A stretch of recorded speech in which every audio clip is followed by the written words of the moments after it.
Welcome to our Quantum Deep Dive. Today, we're exploring the work of one of the key figures who made quantum computing possible, Andrew Steane. And we're basing this whole explainer on a fantastic essay by Jörg O. Schneppet. So here's what we've got lined up. We'll start with the huge problem that was holding quantum computers back. Then we'll introduce you to the scientist who tackled it head-on. After that, we're going to break down his brilliant solution, and finally, we'll explore the massive impact it's had ever since. Okay, let's dive right in. The thing about quantum computing is its promise is just immense. But there's a catch, a big one. Its greatest strength is, weirdly enough, also its greatest weakness. I mean, these machines can solve problems that are completely impossible for even the most powerful supercomputers we have today. And it's all thanks to the wonderfully strange rules of quantum mechanics, like superposition.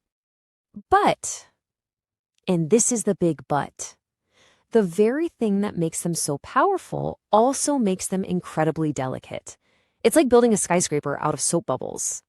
This brings us to the main villain of our story. And that villain's name is decoherence. See, even the tiniest disturbance, a stray bit of heat, a random electromagnetic field, can cause that delicate quantum state to just collapse. The whole computation gets destroyed in an instant.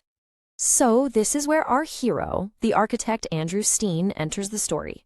He saw this massive, almost impossible problem and decided to take it on. Steane was this really gifted student at Oxford, and he recognized early on that decoherence wasn't just some small technical glitch. No, it was the central problem that absolutely had to be solved if quantum computers were ever going to become a reality.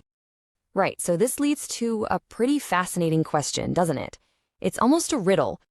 Exactly. You can't just, look at a qubit to see if it's broken. The second you measure it, poof, its quantum state is gone. The very act of checking for the error causes the error you're trying to prevent. And you can't make backup copies like we do in classical computing. Why? Because of something called the no-cloning theorem. It's a fundamental rule. So no peeking and no backups. It's a massive, massive puzzle.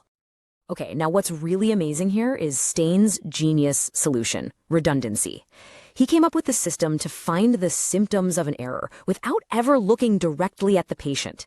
His code protects one precious logical qubit by encoding its information across 7 physical qubits.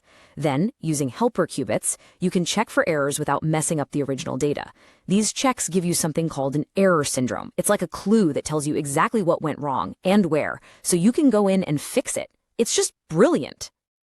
And this slide really shows off the elegance of his idea. Peter Shor's earlier code, which was an incredible breakthrough, needed 9 qubits to do the job. Steane found a more compact, more efficient way to do it with just 7. And not only that, his code could handle both major types of quantum errors, bit flips and phase flips, all within one neat framework. Staine's work didn't just fix errors, it did something much bigger. It fundamentally changed the goalposts for how you'd even begin to build a quantum computer. So this number is crucial. His work helped establish the whole concept of a fault tolerance threshold.